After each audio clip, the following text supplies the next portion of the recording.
So recently, I've been thinking a lot about various different classic animated films from Disney, Pixar, and DreamWorks, and talking about how many of them are underrated or deserve more attention. And then I stumbled across a film I hadn't thought about in a truly long time. A film that came out when I was just a baby, and that I watched on VHS as a kid. A film that perhaps really does deserve the title of the greatest princess film of all time. And that movie is, of course, Anastasia. And honestly, I do think that this film is a little bit obscure by today's standards. Like, don't get me wrong, I'm not trying to frame it as some underrated classic that never gets any attention, but I do think it's a bit of a hidden gem compared to the animated films that are held up as the greatest of all time, and it certainly deserves more recognition as one of the all-time great princess films. And since I realised that not everybody's going to have seen this film, as it is a Fox Animation Studios production, not exactly one of the big studios, I mean, this was literally their only notable work, and from what I understand, this film's not even on Disney Plus anymore because of complicated licensing deals, or at least no longer on Disney Plus in the USA. So to ensure that everybody's up to speed, I'll give you a quick rundown of the film for starters. So the film was released by Fox Animation Studios in 1997 and tells the story of Anastasia, the youngest daughter of Nicholas II, the last Tsar of Russia. After her family's death during the Russian Revolution of 1917, which is in this version of events sparked by Rasputin, Anastasia manages to escape the mob, but hits her head and ends up with amnesia, eventually making her way to an orphanage where she stays for the next decade. After she comes of age and finds herself leaving the orphanage for good, she runs into a pair of conmen who believe that she looks like the lost princess Anastasia, and thus concoct a plan to bring her to her grandmother in Paris to try and get the massive reward that's been promised. And of course, as these things go, she falls in love with a young handsome conman along the way, and develops a father-daughter relationship with the other one. And then they get to Paris, and they kill Rasputin for good, where they elope, and it's a happy ending for everybody. Hooray! And for the most part, I think this film did pretty well for itself. In terms of its critical reception, it was well thought of at the time of its release, sitting pretty on a score of 86% on Rotten Tomatoes, with many positive reviews from noted reviewers and publications of the time, with many praising how it felt like it fit in with the Disney Renaissance in terms of visual style, its strong narrative, and its fire soundtrack. It felt like it was a Disney film, and this is pretty high praise, considering we were still in the heart of the Disney Renaissance era at this point in time. These are films that are still discussed now as some of the great animated works, coming up to 30 years later almost for some of them? And this popularity has really endured for many years afterwards, despite the film sitting in relative obscurity as the only notable work of a defunct studio. It became hugely popular on home media with 8 million units sold before the rise of streaming services. And then after the rise of Netflix and Disney Plus and all that, it once again exploded in popularity as new generations were able to access the film and realize just how good it is. I mean shit, it even spawned a musical that opened on Broadway. How many minor studio films can say that? It really did worm its way into the public's consciousness and established a truly astounding legacy for such a small film. Hell, the only real negative reception that this film received for the most part came from its twisting of facts and real history.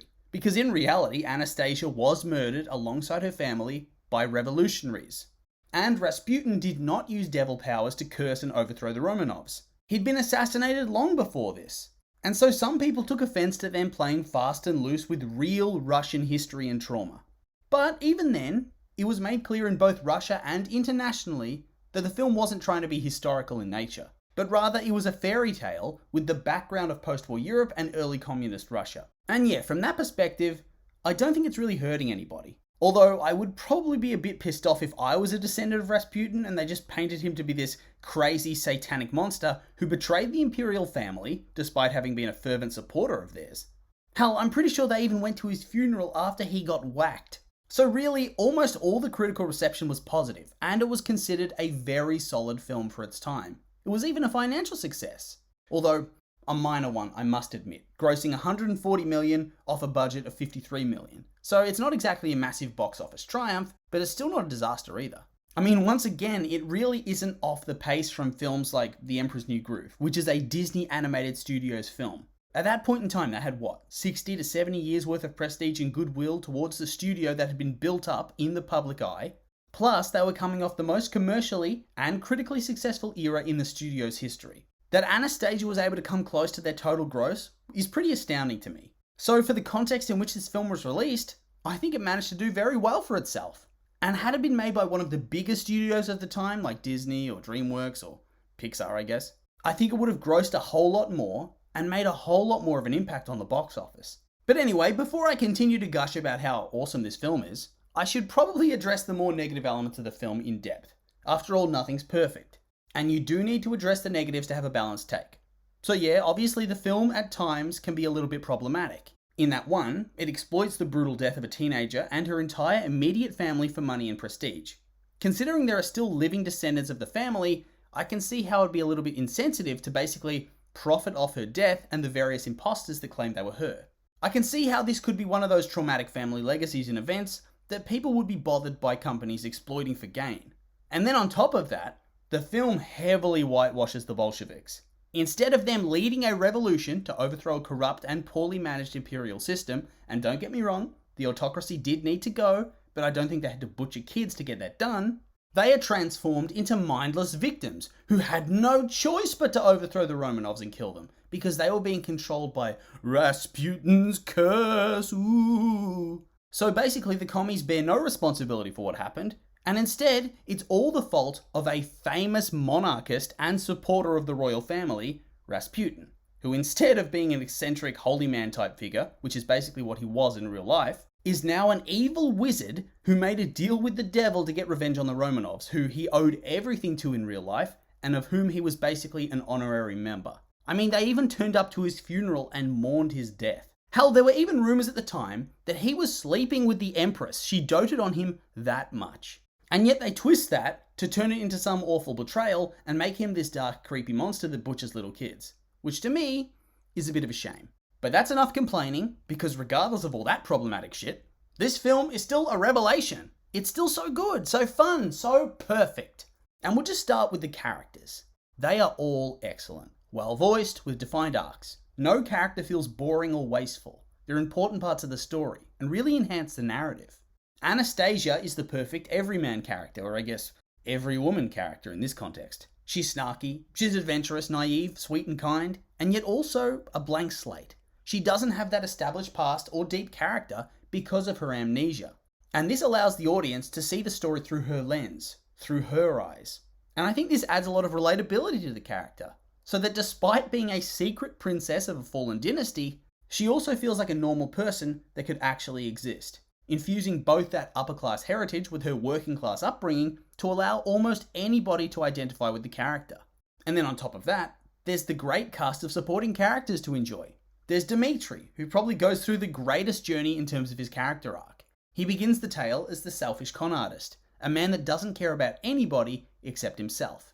A man who simply wants to use Anya to trick the Dowager Empress into giving him the reward money. But over time, his true colours shine through as he falls in love with Anya, and he proves himself to be rather selfless, heroic and kind. There are great moments of tragic pathos from the Dowager Empress as she mourns the death of her son and his family and hopes to see Anastasia again, and Vlad completes the trio as the lovable father figure to both Anya and Dmitri, and hell, even the bastardized version of Rasputin's a lot of fun. And you can't forget Bartok. You gotta love Bartok. I even love the direct-to-video prequel, Bartok the Magnificent. It sucks, but in a glorious way.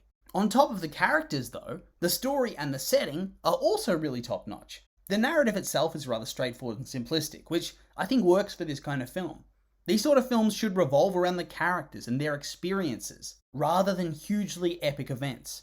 And I think that's really what this film is for the most part. It follows the characters as they grow. Yeah, Rasputin's doing his thing and doing some weird hypnosis on the boat or making some demons chase them or whatever, but for the most part, the story is simply the story of a girl trying to find out where she belongs. Plus, I think the backdrop's also very refreshing because it uses real locations for once. And I think this aids in the immersion, because you don't feel like this is a fairy tale. Even though, obviously, it is a fairy tale because she died, but it feels like it could be real, apart from the monsters. And I think this realism is part of what makes the story so enjoyable. Plus, it doesn't waffle on and on. It's well-paced and it's concise. There aren't really any wasted scenes or pointless boring exposition. And on top of that, I like that whilst the romance is important to the story, it isn't absolutely necessary.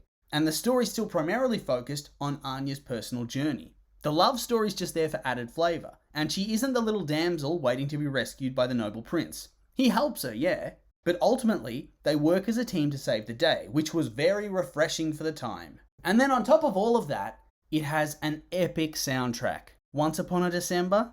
Journey to the Past, Learn to Do It. Yes, truly classic songs. Hell, in my opinion, they're the major reason there was any interest at all in doing this thing as a Broadway musical in the first place. They are truly fire songs. Hell, those first two were both nominated for an Academy Award the same year and only lost because they were up against the proverbial titan in My Heart Will Go On from Titanic.